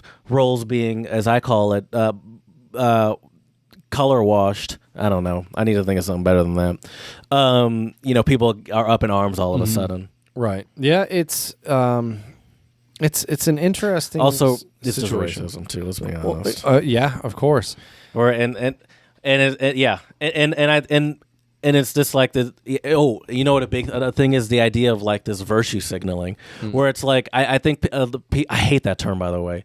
Are we virtue signaling here, Jared? No, Are we we're virtue not. signaling? Why can't people just believe that? Why does it always like virtue signaling implies that you're just doing it to sort of get some sort of attention? Where it's like, I believe what I'm saying. I'm not just saying this because I think me this too. is like the like the woke position that you're supposed to have. Right. But I think obviously companies do work. Companies there is an aspect of that, I guess, because you are just sort of trying to make the right business decision. But it's like, why can't these people believe that like that they're in the minority? Like that. I feel like that, or that like. There is like they're not virtue signaling. They are just making a business decision, like they are with all of the movies that are catered to you. Right. They're just not making a business decision maybe with you as the primary customer in mind. Right. And that really bothers you for some reason. Which should be okay. Yeah. But I don't get offended or bothered. Like, there's one series I really like on I think it's Netflix. It's called Kim's Convenience, and it's about a Korean family in I believe the Toronto area. Yeah. There are some white characters in the series too. But the majority of them are Korean. Or Asian, actually. I can't confirm actually if they're all Korean actually, but either way, but the main family's Korean, I believe. Right. And I really like that show. I'm a white dude, but I like that show, and so I think the whole idea of having to market to white people is I don't know enough about business to say financially if that's a good or a bad idea, but like. Me as a white dude, I like watching other people's stories too. Sure. Like just and I've watched a bunch of. Story. I watched when I was a kid, I watched a bunch of sitcoms and cartoons that were like white or whatever. Boy Meets World, Saved by the Bell, all these sort of standard stuff that we watched, and like I had no problem watching these situations that I couldn't relate to in the slightest and enjoying it. Right. But the idea that it would go the other way and that it's like, why is it preposterous that these same viewers could watch something that isn't directly related to them and enjoy it? Why is that so hard to believe? And then you can't have both. You can't say, well, I can, because then you'd be like, okay, well then I feel like you should be able to understand the idea of representation then. Right. Or it's like, oh no, I need it to be this, and I don't know. I don't know. Well, there's one other aspect too that I really like about.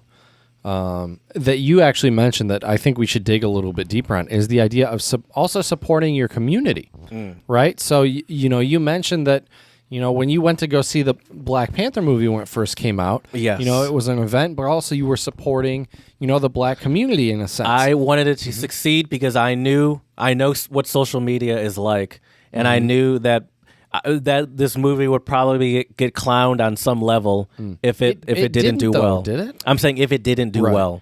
It was a good movie, and it did well, so that wasn't a problem. Right. But I was like, I'm just gonna watch this anyway, even though I'm like, I probably wouldn't be the person to go to a packed movie theater to watch a Marvel movie. Right.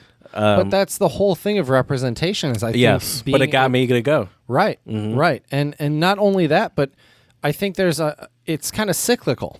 Right, so if you think about anything, whether it's a black-owned business, a black-owned movie, anything like that, and it doesn't matter if it's black, it could be any race, ethnicity, whatever, what have you, that I specifically buy certain things because we've talked about it before, especially with cars. I buy certain things that are American, that I want to support American people, American workers. You know, like, did you see the viral video about the restaurant owner in Dallas? The twerk one? Yeah. Yes, I did. Yeah. I'm dude. Oh my god, I'm so glad. So you are kind of tapped in, to social media. That was. I mean, I found out about that on YouTube. Okay, that was obviously huge on Black Twitter. Oh, I'll bet. When I saw that, I was going to ask you, and then I got sidetracked. But oh yes, I did see. but see, once again though, like the majority of the people at that restaurant were black, and they're there to support. And once again, it's all about representation. That dude was so hurt about his furniture, though. Was he? I think he was saying like, yeah. Well, he was like, I don't know what it was exactly. I think there was some of it about his furniture because I think maybe some people were actually standing on furniture, but like the way they were on the table, dude. That's furniture, yeah. Yeah. But there's like some, but there was like some, but this like you could like hear the pain in his voice and just the way he went about it, even though like well, I think he sort knew of had like he a was gonna legitimate lose money from it. gripe, right? The way he went about it, and I was listening to another podcast talking about it, and it's like people. Oh, I actually saw this, but like people were clowning him in the reviews now.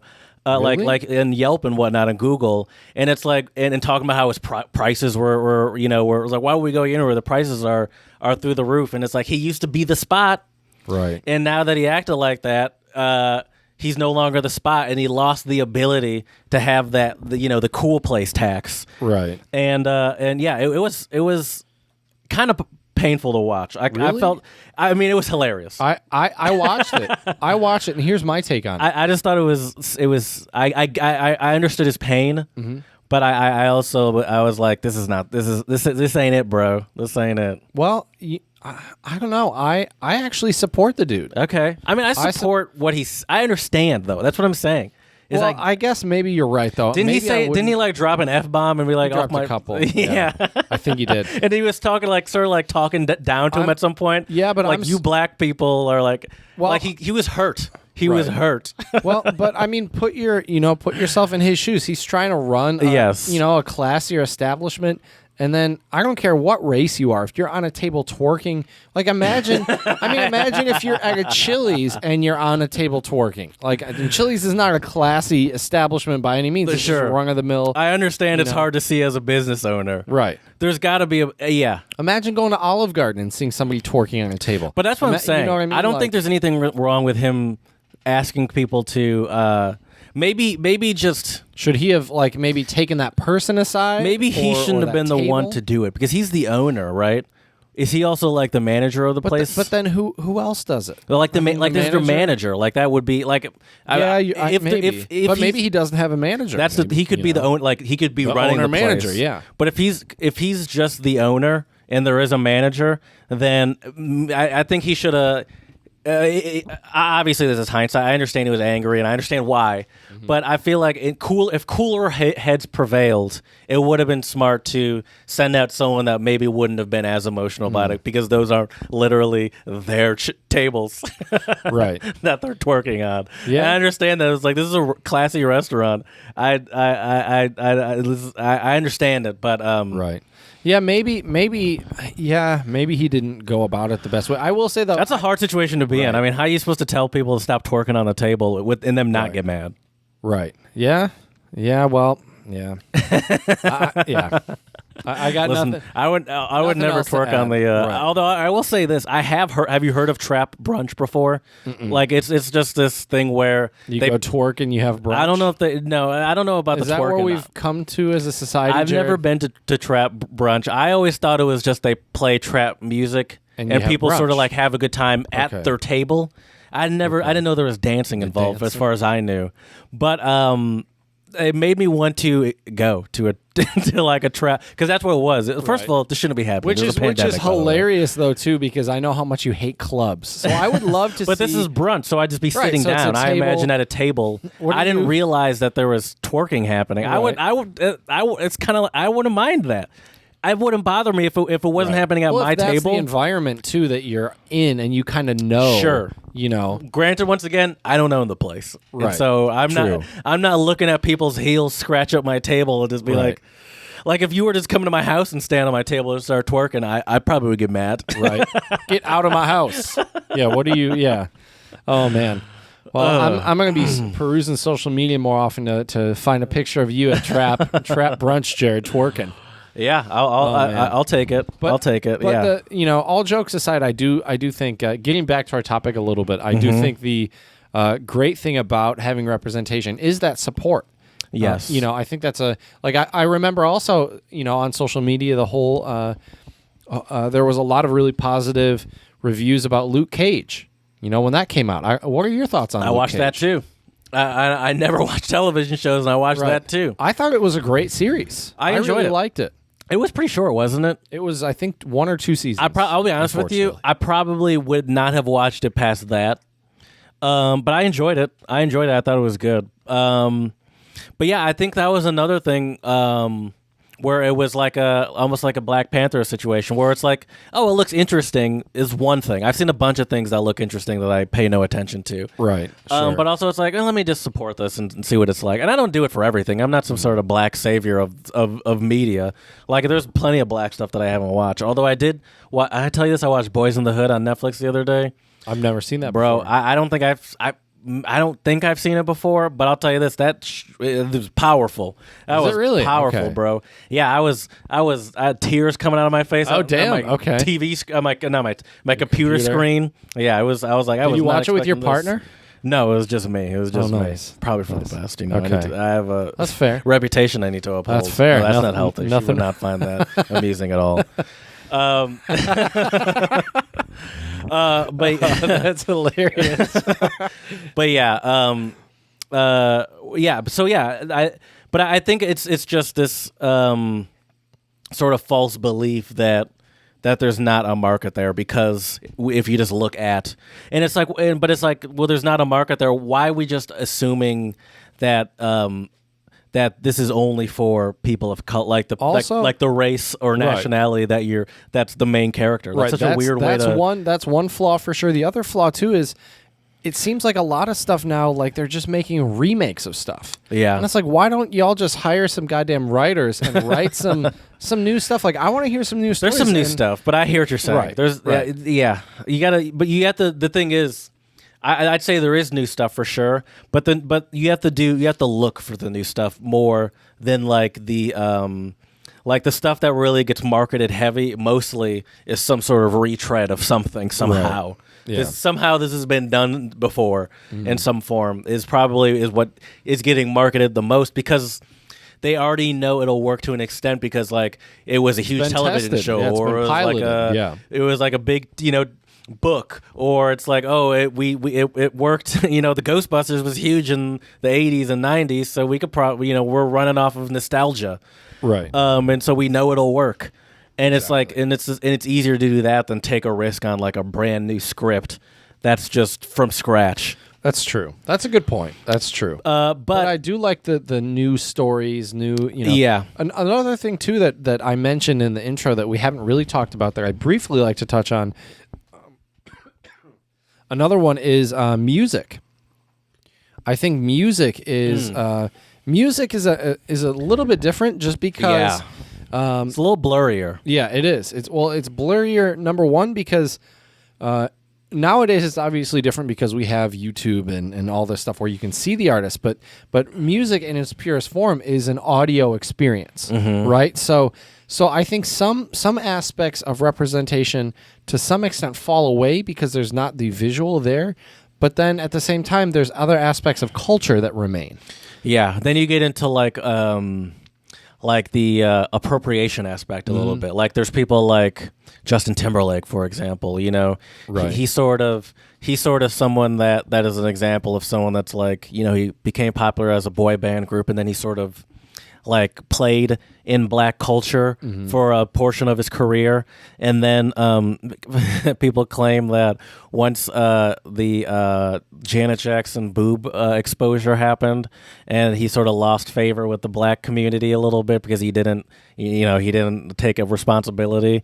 He sort of was able to like sort of fade out of black, not rely on black culture as much, right? And I think that is like more like at least to me, like appropriation, and like, because people also say that about like there's been talk about like what's that little short dancey sing guy that everyone loves, Bruno Mars. Oh. People talk about how like his style takes a lot from like black culture, but he openly it says that who his inspirations are, and he says this is who I'm taking inspiration from.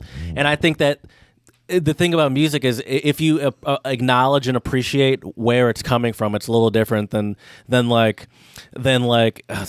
I'm sure there are so many examples of, like, for example, Macklemore winning a Grammy, where it's like anyone that actually knows anything about hip hop, or it's like, this dude, it's like the same year that Kendrick Lamar came out with Damn or whatever album it was, or To Pimp a Butterfly, I believe it was. No, I think he came out with Good Kid, Mad City. Oh, was it that? That was still a great album. Any album, great album of Kendrick's. It was, but and it's just like. And it just show, and that I think is where it's just like it shows a disconnect between the industry and what the people actually want. Well, what's interesting is I think when I think of especially music industries, I think a lot about music and obviously guitar, right? Mm-hmm. And so the interesting thing about that is there's some obviously very amazing black guitar players, also some really amazing Asian guitar players, But the thing is that, like, I feel like sometimes people put them into certain genres or automatically, right? That's the same with movies too, though. Right, like a black movie, just because most of the characters are black or something like that. But one thing that's interesting is how people respond, I think, to in the metal community, because there's a group called Animals as Leaders. I think we might have even done a song of theirs on our Song of the Pod.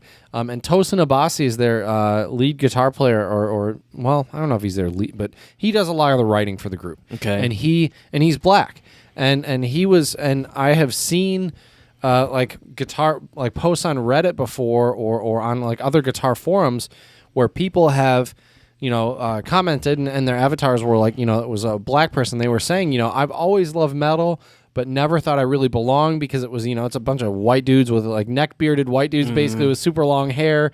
And what I mean? It's just like, that's kind of how I feel about, Lewis Hamilton in Formula One. Right. He's the only, one of the greatest. Or Bubba in NASCAR too, right? Yeah. Yeah. The little part of me, I wanted to start watching NASCAR kind of because of him, because of Bubba. And I was, and what got me into Formula One is a Netflix series, and it sort of made it easier to like have someone you're a fan of and not a fan of.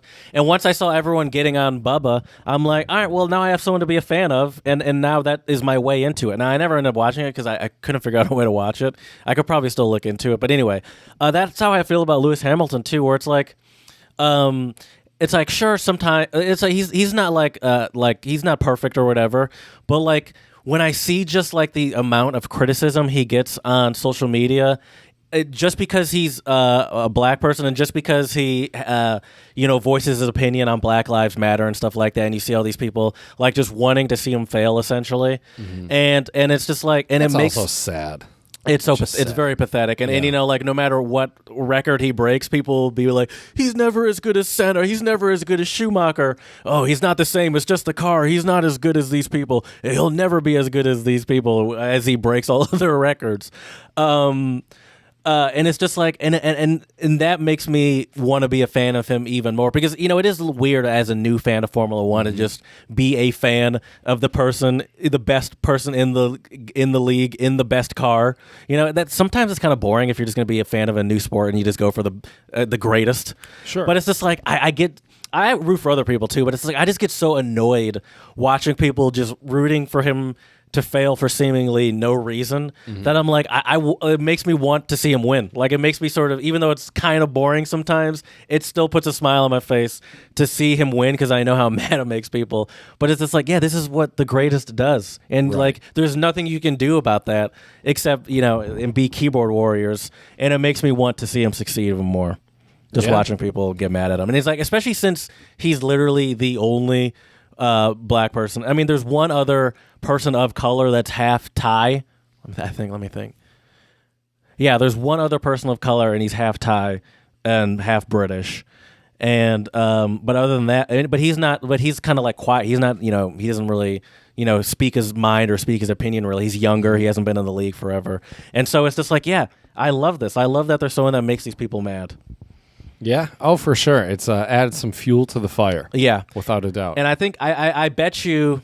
I bet you that's why the sport loves them too. You know, I bet you sometimes when you see like on the Instagram Formula One or whatever will like post a picture of Lewis Hamilton and like he'll have his mask on and his mask has Black Lives Matter on it, and it's like I wonder if they have thousands of, not tens of thousands of pictures just from that one weekend of him, I imagine, that they could use. Right.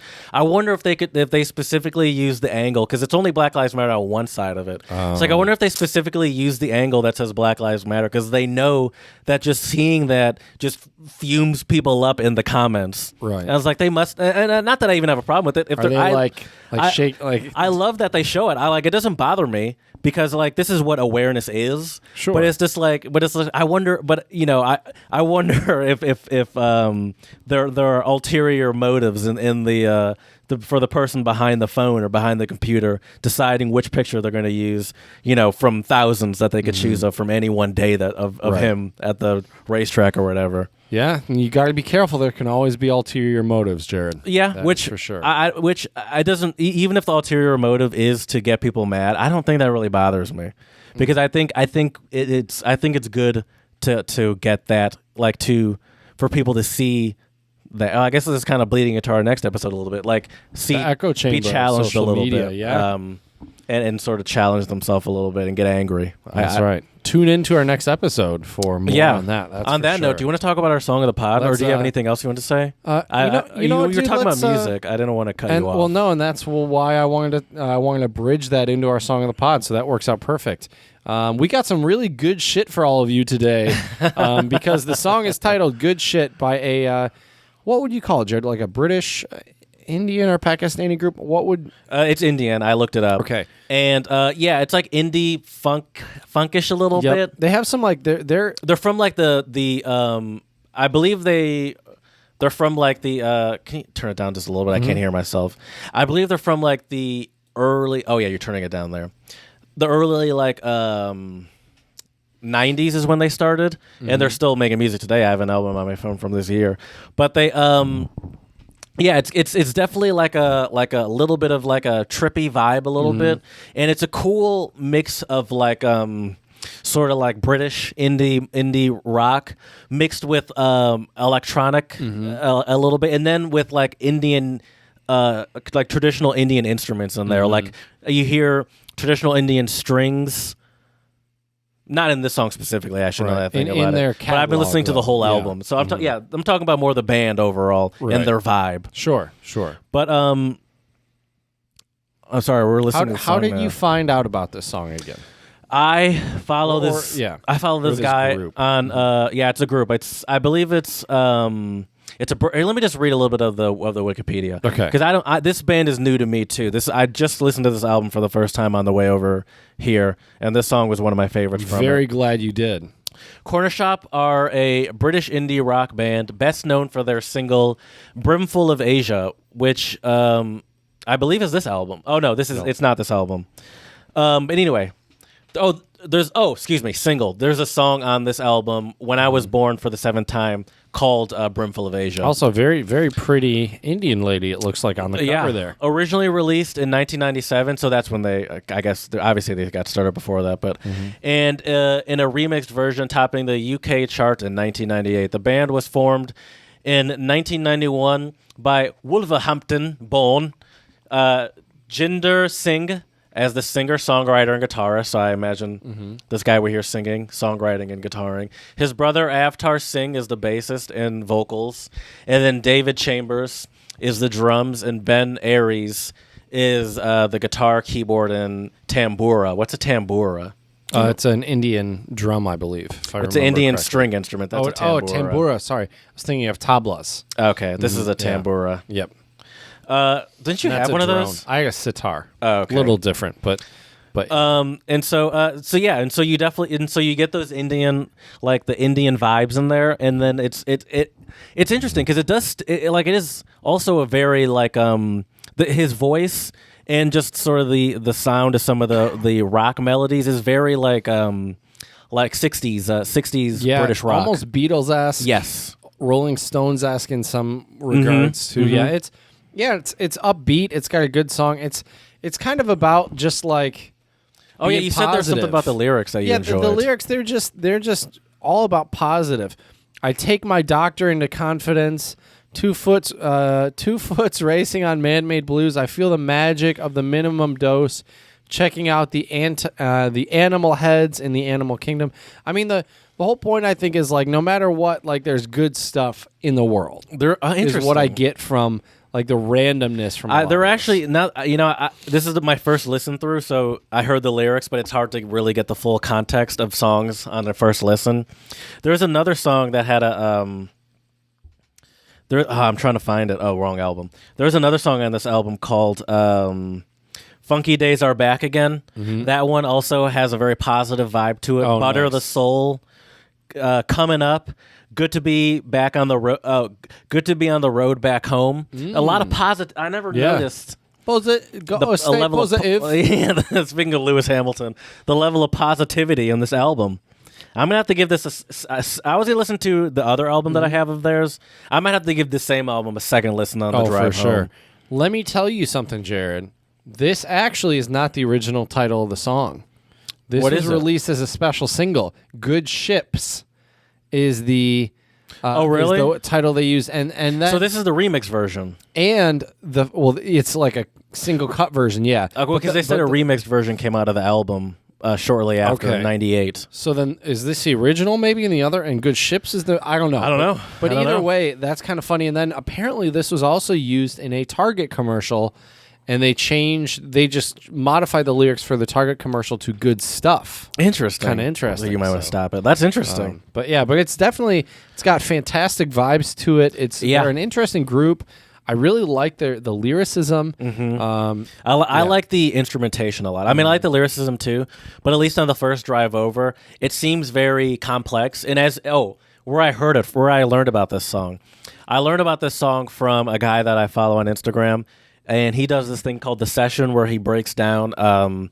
He has like the master. I brought this up. He has the masters of songs, and he'll break them down and listen to each piece individually. Put certain pieces, just 2 pieces, just the bass and the drum line together, and everything else or whatever out or whatever. And he'll talk about how the song came to be and how. And he wasn't doing one of these songs, although it would be cool to hear him do one of these songs. But I think maybe one of the musicians was in another band, or maybe for some reason he brought up how good this group is, and he was talking. He said it's highly recommended, and so I was like, let me check this guy. I was like, he knows a thing or two about music as he breaks down the instrumentation of these songs. Let me just see what this guy's talking about, and I just downloaded it yesterday, and I was like, I'll listen to it on the drive over this morning. It's definitely a good group, and I'm glad you found it. So yeah, me too. Shout out to you, Jared, and thank you. Also shout out to Corner Shop. You betcha. Which is for our American listeners out there. If you aren't aware, Corner Shop is like a party store or a liquor store. Yeah. I don't think they call it party store nationally. I think that might be a Michigan thing. I'm pretty sure. Yeah. Party store. I think we call it the liquor store. The liquor store. Yeah. Probably, yeah. Or and they have a different term for it in Canada. Or the convenience shop, maybe. Oh, yeah. But that's kind of long. Convenience store, yeah. Yeah, but anyways, check it out, Corner Shop. In Louisiana, Baton Rouge, they just call it the stow. I'm going to the stow. Yep, makes sense. I like that. 3 letters, that could be you need. That could be like Albertsons, which is a proper grocery store, or it could be like the gas station. It could be the liquor store. It could be anywhere. Yeah. You're going to go get some stuff at the stow. I like that. Yeah, so check that out, the Corner Shop, on our Song of the Pod playlist. Good shit. And it is definitely that. I would say the title lives up to the name, for sure. I agree. For sure. Yeah. Well, Jared, I think a couple takeaways about representation of different people in pop culture. Obviously, number one, it's just good. I think matters. It's good to representation matters. It matters for sure, and number one, it's good to see different stories, learn from different perspectives. I think that's a good caveat. That's a good point. I think going into this, I was mostly looking at it as like it's good for people of color to have that representation, which it is. I agree. I hope your camera is working because this one has failed on me. We'll see. It's good to see that representation, I would say, but also it's good for the I guess the white people to get these different stories. I guess I never really looked at it from that angle that they need to be exposed to different stories and cultures too. Well, and I think it just puts us all, not to sound like a crazy hippie right now, but it puts us all together a little bit more. It connects us a little bit more, you know, like and it also gives us something to relate to one another with. Yeah. You know, I mean, I know it sounds silly, but and you know, I mean, it's true. I'm not saying this is the only way to do it or the best way, but it is, excuse me. I got something stuck in my throat. It is good to, I guess so. There is oat milk in there, and I was at the bottom. It's good to, it's a good way to get insights into other people's culture. And honestly, I think that's part of the reason why I think black people have a much better understanding of, or not even just black people of color have a much better understanding of like quote unquote white culture than vice versa. Probably because we've been so immersed and exposed in it, and we can't avoid it. Right. And once again, I think that's part of the reason. Once again, I think slavery is part of it, something to do with it too. But part of it is just that we don't have a choice but to, like, if we want to watch more than a few things, we have, then we're going to be exposed to quote unquote white culture. And so I just think that it shows in the fact that I think we have a much better understanding of white culture than vice versa. Yeah, I think everybody benefits from it, to be honest. And the other important thing too is obviously support. You know, it's a good way to support different communities, different groups, different different ethnicities. Me being a white person saying all these things. You know, so I think it's really good. You know, and I think I like to support too. Right. I think it's important we all do some supporting of various different people. So let us know, though. I don't have anything else to say. Do you have anything else? Close it up. So let us know at untranslatablepodcast@gmail.com what your thoughts are on representation of different people in pop culture. You can slide into those DMs on Twitter, Untranslatable1, the number 1. And we have all sorts of good retweets on there. I'm assuming I'm actually... By the way, you always say retweets. I tweet as well. I hate it when you say that because it's like he never looks and he's just saying I'm just out here retweeting. I tweet as well. Jared is bringing you the hot and spicy tweets himself. I do retweet, but I do all the things that go along with Twitter on Twitter. I guess for me, that's always been... See, that just goes to show you my lack of awareness on how to use Twitter and what you do with Twitter. I'm aware of your lack of awareness. For sure. Sometimes I'm like, I could say whatever I want about Chad, and he would never know. You probably could, yeah. You probably could. Well, good thing I trust you. Good thing you're a good co-host, Jared. Or at least I think you are. But anyways, you could also find us on Instagram, Untranslatable Podcast, and also check out our Song of the Pod playlist on YouTube. The song was Good Shit by The Corner Shop. And lastly, please, 5-star reviews on iTunes and Stitcher, and let us know how we can make this podcast better for you. So as we say at the Untranslatable Podcast, Dziękujemy, muchas gracias, shisha, and do svidania.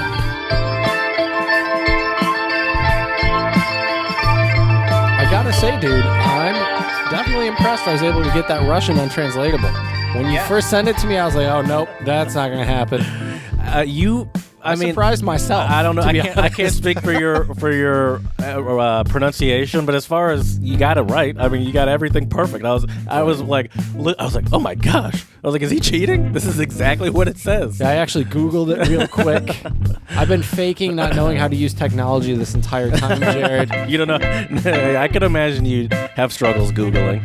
It's difficult, dude. You know, when you had to live in China and had to use Bing for Do you know about your Google skills? See if that actually works. Do you know about Boolean searches? What's that?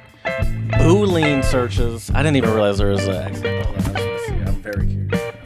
What does that even do? Oh wow, that's the charging port. Oh, cool. So I can charge so now I can still. I did not know that was there. Fascinating. Well, good thing I bought 2 new ones today. Boolean searching is like is sort of like how you can sort of game the system in searching. So it's like, where you put quotes around words or like, I've like done a that strategic, before, like in grad school, a hyphen means something, and you could sort of get way more specific with your searches if you actually know like what the different punctuation has like a meaning. Right. But I don't know it, but I've heard of it. Yeah, we had to do that a little bit in grad school for some research stuff. Yeah, I've had a little